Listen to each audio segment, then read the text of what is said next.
Alors, donc, écologie, bien commun et justice. Donc, c'est un thème par lequel le pape François vient conclure cette 4e partie de l'encyclique consacrée à l'écologie intégrale.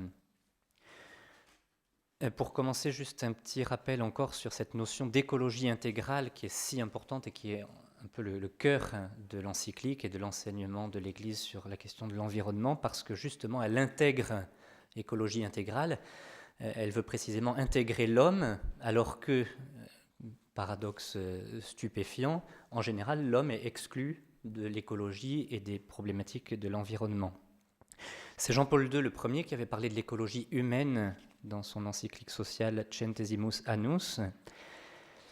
Et Benoît XVI avait repris cette expression de manière très remarquée dans son discours au Parlement allemand en 2011.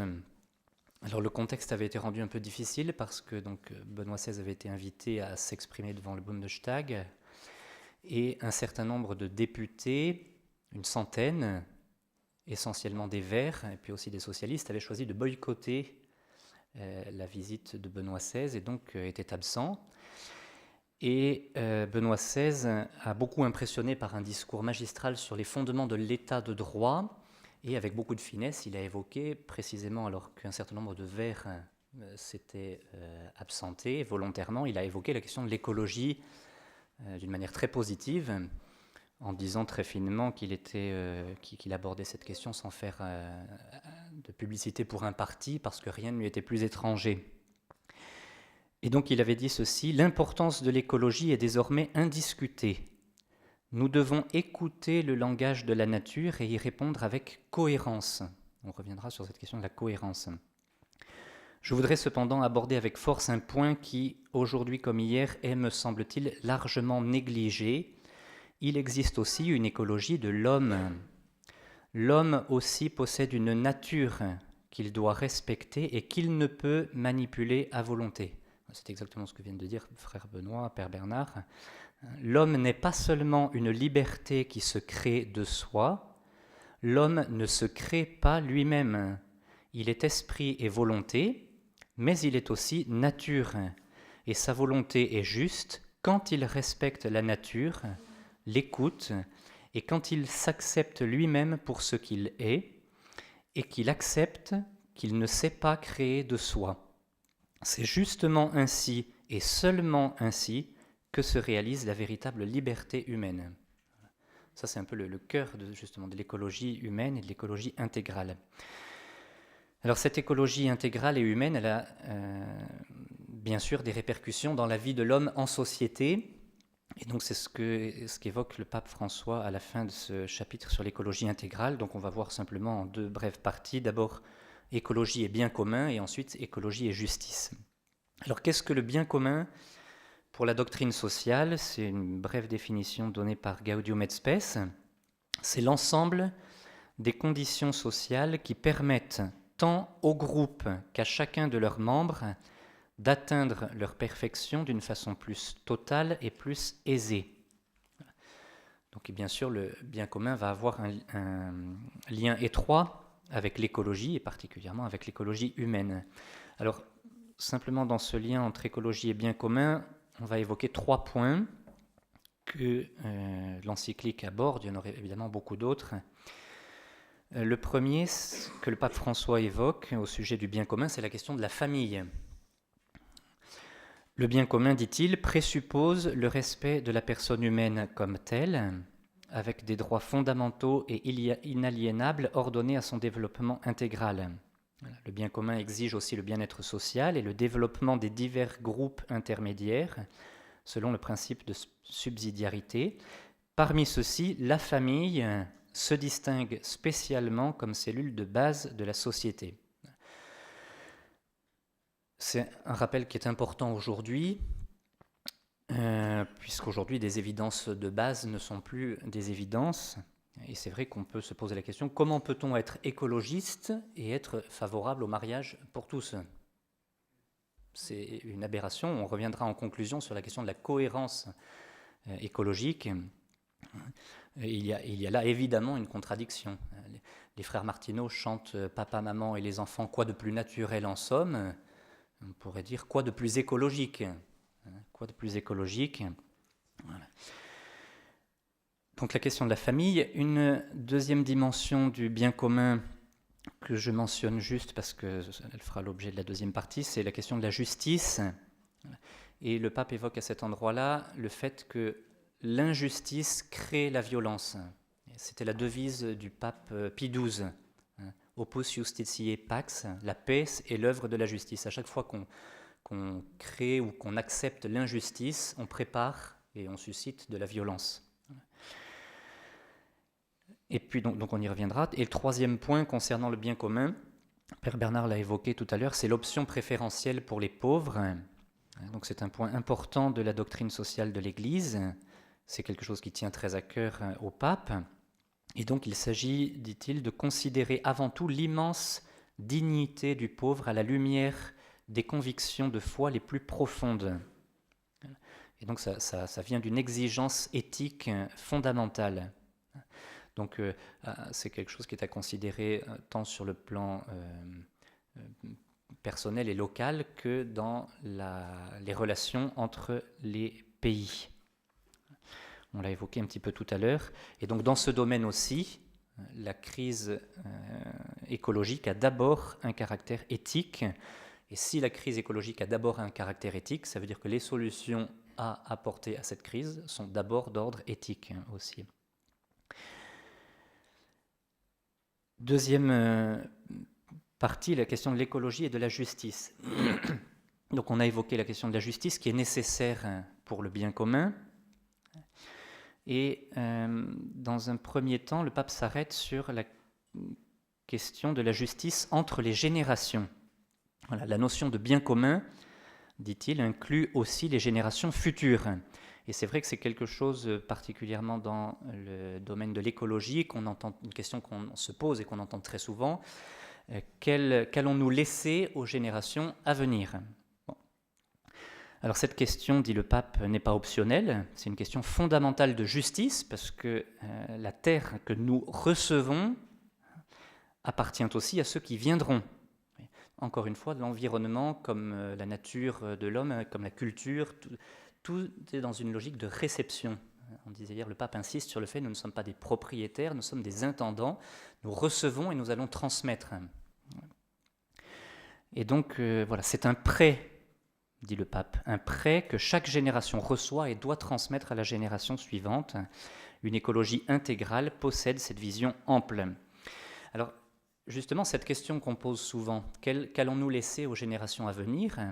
Le pape fait remarquer avec beaucoup de lucidité qu'on doit se poser cette question d'une manière ample aussi. C'est-à-dire que se demander quelle planète nous allons laisser aux générations futures, ça ne peut pas se limiter on ne peut pas limiter cette question seulement à la qualité de l'air, au nombre d'hectares de forêt ou au nombre de bouteilles de plastique sur les bords d'autoroutes. Ça en fait partie. Ces questions ont leur importance, mais il faut aller beaucoup plus loin et considérer la chose de manière beaucoup plus large. Donc, quel monde voulons-nous laisser à ceux qui nous succèdent et aux enfants qui grandissent ? Eh bien, le pape dit que cette question ne concerne pas seulement l'environnement de manière isolée, parce qu'on ne peut pas poser la question de manière fragmentaire. Quand nous nous interrogeons sur le monde que nous voulons laisser, nous parlons surtout de son orientation générale, de son sens, de ses valeurs. Si cette question de fond n'est pas prise en compte, je ne crois pas que nos préoccupations écologiques puissent obtenir des effets significatifs. Mais si cette question est posée avec courage, elle nous conduit inexorablement à d'autres interrogations très directes.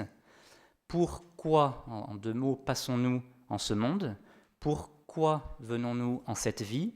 Pourquoi travaillons-nous et luttons-nous ? Pourquoi cette terre a-t-elle besoin de nous ? Et donc ce qui est en jeu, voilà, il ne suffit plus de dire que nous devons nous préoccuper des générations futures, il est nécessaire de réaliser que ce qui est en jeu, c'est notre propre dignité. Nous sommes nous-mêmes les premiers à avoir intérêt à laisser une planète habitable à l'humanité qui nous succédera. C'est un drame pour nous-mêmes parce que cela met en crise le sens de notre propre passage sur la Terre. Donc quelle planète allons-nous laisser aux générations futures ? C'est une question qui doit d'abord porter sur quelle valeur, quel environnement au sens humain d'abord, écologie humaine d'abord, ça n'exclut pas les autres, au contraire ça inclut, mais d'abord d'une manière, voilà, quelle humanité, quelle valeur allons-nous laisser aux générations qui viennent. Et si on ne répond pas d'abord à cette question, eh bien, l'écologie va se limiter à ce qu'elle est trop souvent, c'est-à-dire une succession de propositions sur les bouteilles en plastique, la qualité de l'eau, etc., qui en font partie, qui ont leur importance, mais qui doivent être considérées de manière plus ample. Dans le domaine de l'écologie et de la justice, un deuxième petit point que le pape évoque, c'est la question du gaspillage.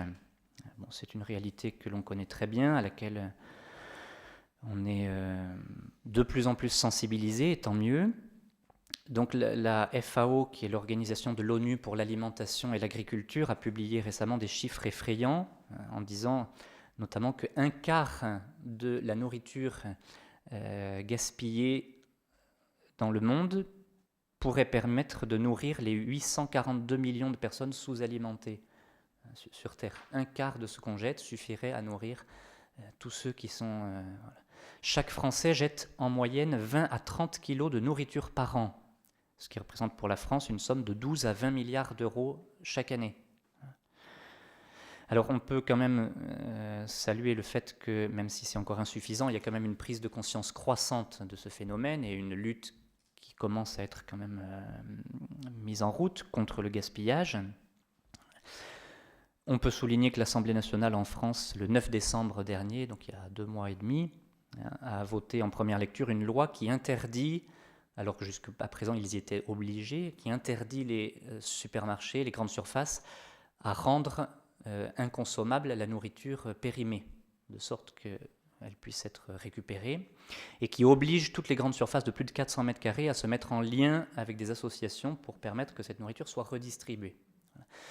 Et donc on peut dire que le bon sens n'est pas complètement mort, même à l'Assemblée nationale, puisque cette loi a été votée à l'unanimité. Donc voilà pour le gaspillage. Et puis un troisième petit point que le pape évoque, c'est la difficulté de prendre au sérieux ce défi, dit-il, est en rapport avec une détérioration éthique et culturelle qui accompagne la détérioration écologique, et en particulier l'individualisme, qui est un peu à la source de beaucoup de difficultés. Voilà.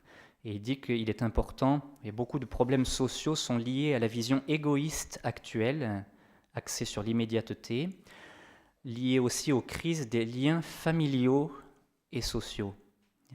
Donc l'individualisme actuel met de côté les valeurs fondamentales qui sont nécessaires pour l'écologie. Donc à la racine de la crise écologique, il y a aussi cet individualisme et cette absence de solidarité au sens le plus profond du terme, à la fois entre les générations et dans la génération actuelle entre les riches et les pauvres. En conclusion, 2 points importants. D'abord, le fait que la crise écologique aujourd'hui, si elle est évidemment une difficulté, il y a quelque temps, on a vu une phrase de Winston Churchill qui est très intéressante. Et il dit pour le pessimiste, les opportunités sont des difficultés. Pour les optimistes, les difficultés sont des opportunités.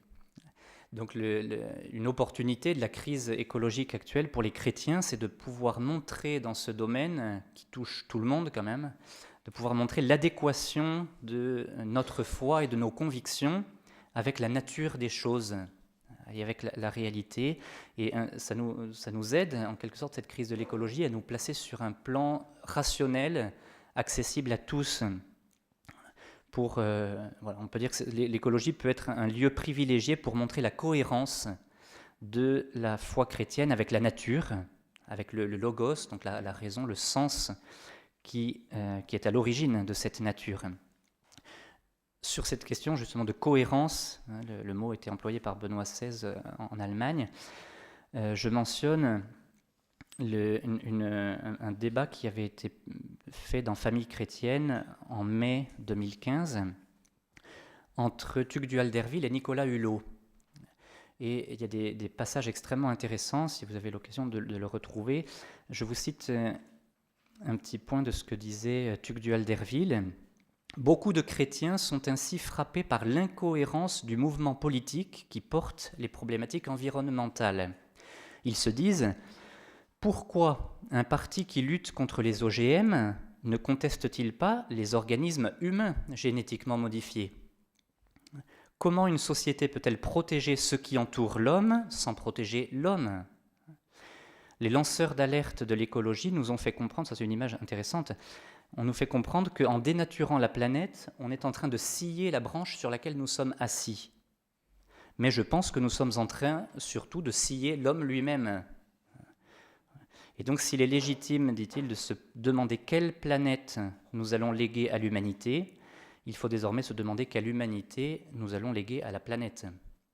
Le sens des choses. Et ce qui est très intéressant, c'est de voir combien Nicolas Hulot, pour lequel on peut avoir de l'estime par ailleurs, mais est embêté sur ces questions. Il a été un petit peu poussé dans ses retranchements par le journaliste de Famille Chrétienne et par Tugdual d'Herville. Et donc on lui pose la question, là, est-ce que... Voilà, sur les questions comme la procréation médicalement assistée ou la manipulation génétique, bon, il n'y a rien de moins écologique que ces choses-là. Donc on lui pose la question, et sa réponse est stupéfiante. Il dit je n'ai pas d'avis tranché sur tout. Voilà, voilà. Nous sortons d'un siècle des vanités, il serait temps d'entrer dans un siècle de l'humilité. Bon, on est bien d'accord, mais voilà. Donc j'appelle simplement sur tous ces sujets à nous contenter de notre dimension humaine. Je ne peux dire que cette généralité, mais elle est essentielle. C'est extraordinaire comme noyade de poisson, parce que ce qu'il dit est vrai, mais on sent très bien qu'il est très gêné par la question. Et, que, voilà. Et donc, après les mots que je viens de citer de Tugdual d'Herville, voilà ce que dit Nicolas Hulot. « Je vois bien le lien que vous établissez entre différents sujets au nom d'une écologie intégrale. Mon silence ne vaut pas approbation. Je crois que nous touchons ici la responsabilité individuelle et la conscience de chacun. » C'est très intéressant de voir que Tugdual d'Herville s'est placé sur un plan rationnel, humain, pour montrer la cohérence qu'il doit y avoir dans l'écologie qui commence par l'homme, et que voilà, ils ne savent pas que répondre, parce que sur le plan, la réponse, il n'y a pas de réponse en fait, il n'y a pas de réponse. Alors pour conclure, voilà, le dernier point de cette conclusion, sur bien commun et justice, vous voyez, une notion qui apparaît à la jonction de l'écologie, du bien commun, de la justice, c'est la nécessité de l'éducation, et de l'éducation de toute la personne. Benoît XVI disait en 2010, « On ne peut exiger des jeunes qu'ils respectent l'environnement si on ne les aide pas en famille et dans la société à se respecter eux-mêmes. » Le livre de la nature est unique, aussi bien à propos de l'environnement que de l'éthique personnelle, familiale et sociale. Voilà, on ne peut pas faire deux livres, le livre de la nature et le livre de l'homme. Il y a une seule éthique qui gouverne. Voilà. Et donc, voilà, on peut continuer à se donner à l'éducation. Le pape François disait dans une audience l'année dernière, « Si l'éducation familiale retrouve la fierté de son rôle, beaucoup de choses vont s'améliorer. » Donc la priorité pour lutter en faveur de l'environnement et de l'écologie, c'est de défendre la famille et de travailler à l'éducation.